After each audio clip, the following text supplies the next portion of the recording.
Good morning friends. आज हम पढ़ेंगे इलेक्ट्रोमैग्नेटिक रेडिएशंस के बारे में और इसकी क्या प्रॉपर्टीज होती हैं, इसके क्या डिफरेंट पार्ट्स होते हैं या इससे जुड़े हुए बेसिक टर्म्स और क्या होते हैं वो हम आज पढ़ेंगे। फ्रेंड्स, इलेक्ट्रोमैग्नेटिक रेडिएशन बताने से पहले आपको हम एक चीज बता रहे हैं। जैसे अगर आपको ये पता हो जाए कि ये एक वायर है और इस वायर में इलेक्ट्रिक करंट मूव कर रही है। अगर आप इसको टच करेंगे तो what you will feel current. Okay, अगर मान लीजिए कि ये एक मैग्नेट है, नॉर्थ पोल साउथ पोल, और ये दूसरा मैग्नेट है, इसका ये नॉर्थ पोल ये साउथ पोल।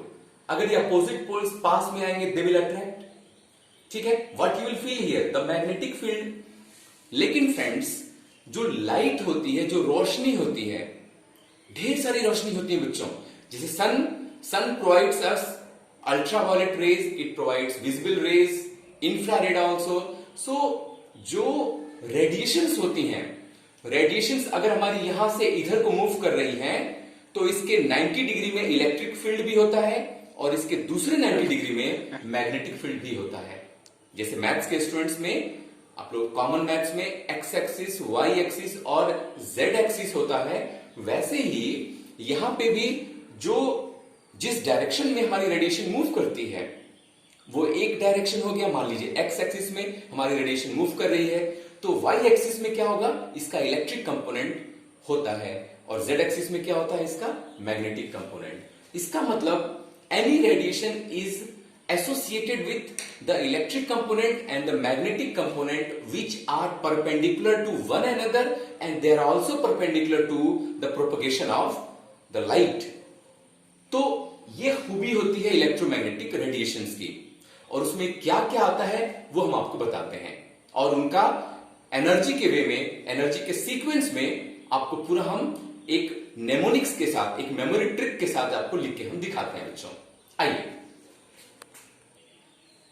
जब भी रेडिएशंस का या रेज का जिक्र आता है तो आपके दिमाग में अल्ट्रावायलेट रेज, सन की अल्ट्रावायलेट रेज का जहन में ख्याल आता है कि अल्ट्रावायलेट रेज सन की जो है बहुत ही खतरनाक होती हैं। स्किन पे गिरे तो काफी देर तक अगर एक्सपोजर हो अल्ट्रावायलेट रेज का हमारे स्किन पे, हमें स्किन कैंसर हो जाएगा।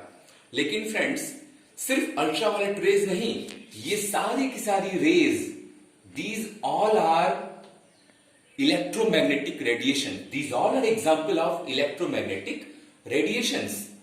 आपको बता दें, उनमें से एक है radio waves, microwaves, infrared, visible, ultraviolet rays, x rays, gamma rays, cosmic rays, ठीक है। और इनकी एनर्जी का क्या सीक्वेंस है पता है बच्चों? इसकी एनर्जी, रेडियो वेव्स की एनर्जी बहुत कम होती है। हमारी हवाओं में, इस हवा में रेडियो वेव्स बहुत सारी हैं, रेडियो की ढेर सारी तरंगें फैली हुई हैं जिनका एक प्रॉपर फ्रीक्वेंसी है 93.5 मेगाहर्ट्ज। क्या हो गया? रेड एफएम हो गया। 100.3 वो क्या हो गया? विविध भारती हो गया। उसी तरह से डिफरेंट रेडियो वेव्स हैं, ठीक है। वैसे ही सारे के सारे जितनी भी आपकी इलेक्ट्रोमैग्नेटिक रेडिएशंस हैं, सबका अपना फ्रीक्वेंसी होता है, सबका अपना वेवलेंथ होता है। फ्रीक्वेंसी क्या है, वेवलेंथ क्या है, एम्पलीट्यूड क्या है, और डिफरेंट टर्म्स क्या है जो इन रेज से, इन वेव से जुड़े हैं, हम आपको एग्जैक्टली 2 मिनट बाद वन बाय वन सब समझाएंगे। But meanwhile please remember that these people, this is having high wavelength but less energy, and the wavelength is decreasing in this way. So in another word, you can say the frequency is increasing in this way। तो सारी waves का अपना अपना order होता है। This is the increasing frequency। Frequency energy is directly proportional to frequency, या E is equal to h nu।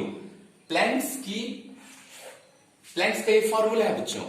तो planks के इस फॉर्मूले के हिसाब से energy is directly proportional to frequency. Frequency जिसकी ज्यादा होगी उसकी एनर्जी ज्यादा होगी। और मैंने अभी बताया रेडियो वेव्स का वेवलेंथ ज्यादा होता है लेकिन फ्रीक्वेंसी सबसे कम होता है, तो फ्रीक्वेंसी यहां सबसे कम है और फ्रीक्वेंसी यहां पे क्या हो रहा है, बढ़ता जा रहा है, it is increasing, so energy is also increasing.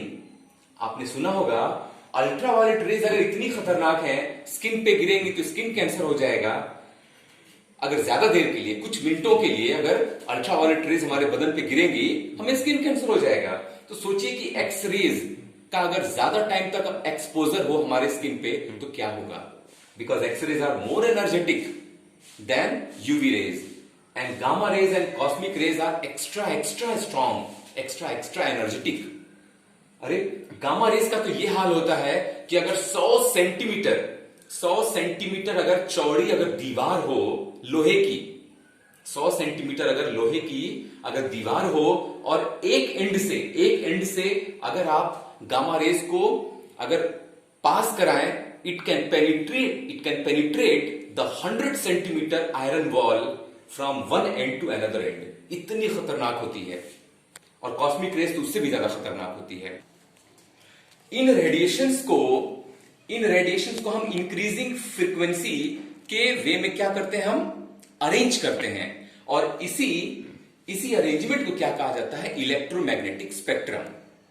The arrangement of the different electromagnetic radiation in the increasing frequency और decreasing wavelength is called electromagnetic spectrum. ये हमारा स्पेक्ट्रम हो गया। लेकिन होता क्या है कि इनको सीक्वेंस में याद करना थोड़ा मुश्किल होता है कि पहले रेडियो वेव है या विजिबल है या ये है, कौन है।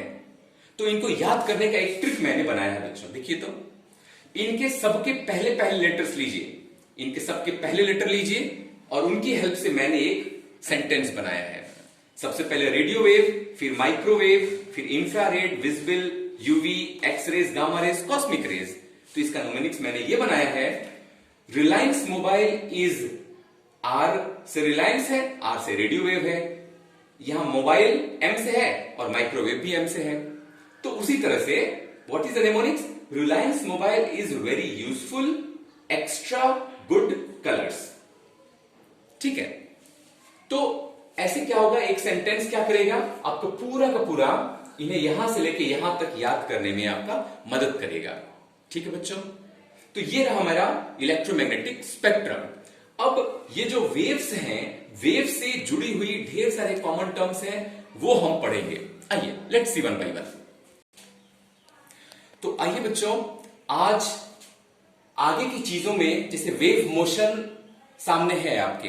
अब ये वेव जो मूव करती है अप डाउन ऐसे करके जो है वेव मूव करती है। जैसे आप अगर तालाब में एक पत्थर लेके अगर फेंकेंगे तो वेव का फॉर्मेशन होता है, उसको वाटर वेव्स कहते हैं। वैसे कोई भी वेव भी वैसे ही मूव करती है, अप डाउन लाइक दिस।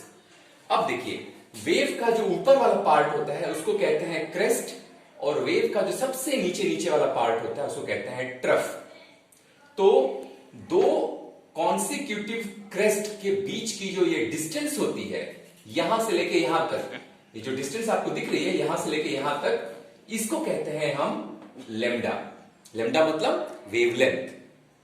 वैसे ही आप ट्रफ को भी ले सकते हैं, यहां और यहां इसके बीच की ये जो डिस्टेंस है इसको क्या कह सकते हैं, हम लेम्डा कह सकते हैं। लेम्डा मतलब वेवलेंथ।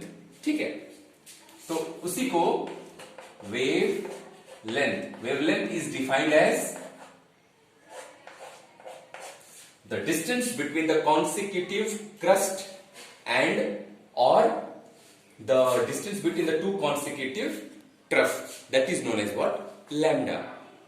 अब एक चीज याद रखिएगा, ये हमारा एक प्रिंसिपल एक्सिस है। इस प्रिंसिपल एक्सिस से कितना ऊपर वेव गई है ना, the maximum displacement of the wave from the principal axis is called amplitude. क्या कहते हैं बच्चों, इसको कहते हैं एम्पलीट्यूड।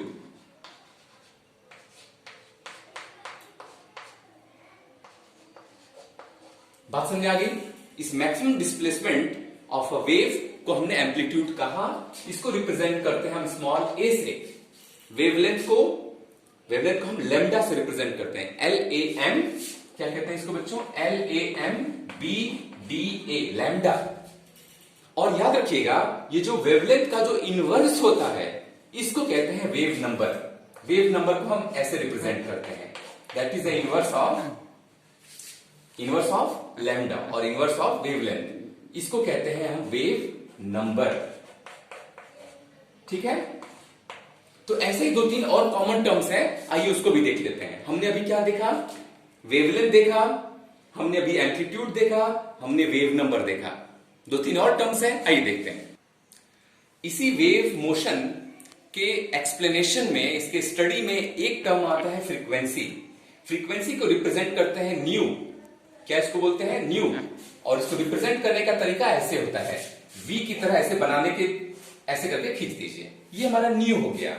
फ्रीक्वेंसी क्या दिखाता है, फ्रीक्वेंसी ये दिखाता है कि अगर आप एक स्पेसिफिक पॉइंट पे खड़े हैं, इस पॉइंट पे अगर आप खड़े हैं तो उस पॉइंट पे 1 सेकंड में कितनी वेव क्रॉस कर रही है, ठीक है, उतनी हो जाएगी फ्रीक्वेंसी। जैसे आप लंका बस स्टैंड चले जाइए, लंका बस स्टैंड में मान लीजिए कि 2 कंपनी की बसें रन कर रही हैं, एक हो गया मिस्टर अभय सिंह, एक हो गया मिस्टर आरयू सिंह। 1 घंटे में अभय सिंह की 10 बसें जा रही हैं फ्रॉम गाजीपुर टू बनारस, और मिस्टर आरयू सिंह की 1 घंटे में मान लीजिए 2 बसें बनारस, गाजीपुर से बनारस को जा रही हैं। किसकी फ्रीक्वेंसी ज्यादा है, मिस्टर अभय सिंह की बसों की फ्रीक्वेंसी ज्यादा है, 1 घंटे में 10 बसें जा रही हैं, आरयू सिंह की सिर्फ 2 जा रही हैं। तो फ्रीक्वेंसी का मतलब यह होता है कि एक स्पेसिफिक पॉइंट पे कितनी वेव्स क्रॉस कर रही हैं। The number of waves crossing a specific point, number of waves crossing a specific point in 1 second is called what? Frequency. It is represented by nu.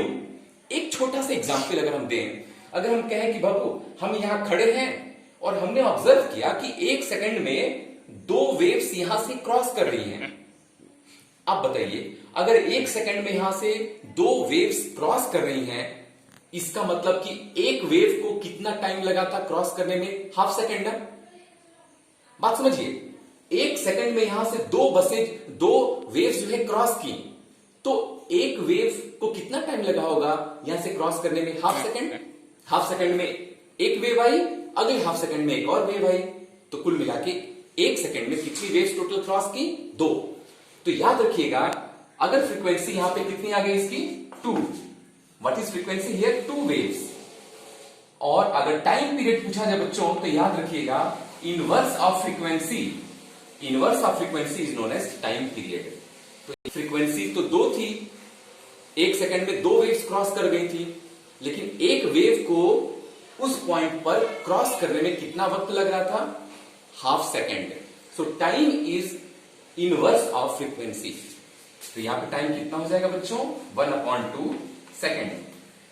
तो याद रखिएगा as a general point of view कि time और frequency ये दोनों एक दूसरे के क्या है? इनवर्सली प्रोपोर्शनल है। और एक और चीज आपको हम लास्ट में बताना चाहेंगे, and that is the velocity of the wave. जैसे मान लीजिए बच्चों, अगर हम कहें कि आपका एक दोस्त है अनमोल, वो 1 सेकंड में 5 मीटर रन करता है, हिज स्पीड इज 5 मीटर पर second, his velocity is 5 meter per second, means in every 1 second he has a tendency to run to cover 5 meter। वैसे ही किसी भी वेव की वेलोसिटी का मतलब यह होता है कि 1 सेकंड में वो वेव कितना डिस्टेंस ट्रेवल करती है। So velocity of any wave is defined as the distance covered by that wave in 1 second. बात समझ में आ गई? तो ये कॉमन टर्म्स हैं जो आपको बताना चाहते थे, और ये कॉमन टर्म्स का काफी इस्तेमाल जो है आपके ऑप्टिक्स में है बच्चों। आपके फिजिक्स में एक चैप्टर है ऑप्टिक्स, वहां पे आप लोगों को इन कॉमन टर्म्स का इस्तेमाल होगा। वहां पे और भी बेसिक और भी स्टैंडर्ड चीजों का आप लोगों को पढ़ना होगा। तो ये सब बेसिक टर्म्स आपको पता होने चाहिए। अब आपको ये बता दें कि ये तो वेव की कैरेक्टरिस्टिक्स थी, तो ये सब क्या है? These were the characteristics of wave, but for your kind information there are few characteristics of a radiations which represents its particle nature। बच्चों याद रखिएगा, कोई एक वेव है, इलेक्ट्रोमैग्नेटिक रेडिएशंस हैं, तो रेडिएशंस कभी कभी वेव की तरह बिहेव करती हैं और कभी कभी पार्टिकल। तो बात समझ में आई? जो रेडिएशंस हैं कभी कभी ये वेव की तरह बिहेव करती हैं, कभी कभी ये पार्टिकल की तरह बिहेव करती हैं। तो वेव नेचर का बेसिक कॉन्सेप्ट मैंने बताया, और ये सारी चीजों से रिलेटेड आपका इंटरफेरेंस है और रिफ्रैक्शन है, डिफ्रैक्शन है, ढेर सारे फिनोमिना है, वो आप लोग क्लास 11 के फिजिक्स में पढ़ेंगे। ये सिलेबस में नहीं है लेकिन कॉमन टर्म्स हैं तो हमने आपको बता दिया। और जो पार्टिकल नेचर है रेडिएशंस का, उससे जुड़ा हुआ कॉन्सेप्ट है, that is the black body radiation and another one is photo electric effect. और ये सारी चीजें हम पढ़ेंगे नेक्स्ट क्लास में। तो आप लोग ये सब चीजों को ध्यान से समझ लीजिए, पढ़ लीजिए, और इस पे कुछ क्वेश्चंस भी हम लोग अगले क्लास में लगाया जाएगा बच्चों। So that's all for today. और आप लोग पैरेलली जो है आप लोग इसके नोट्स भी बनाते रहिए। सो बच्चों, have a nice day, take care. 16 minute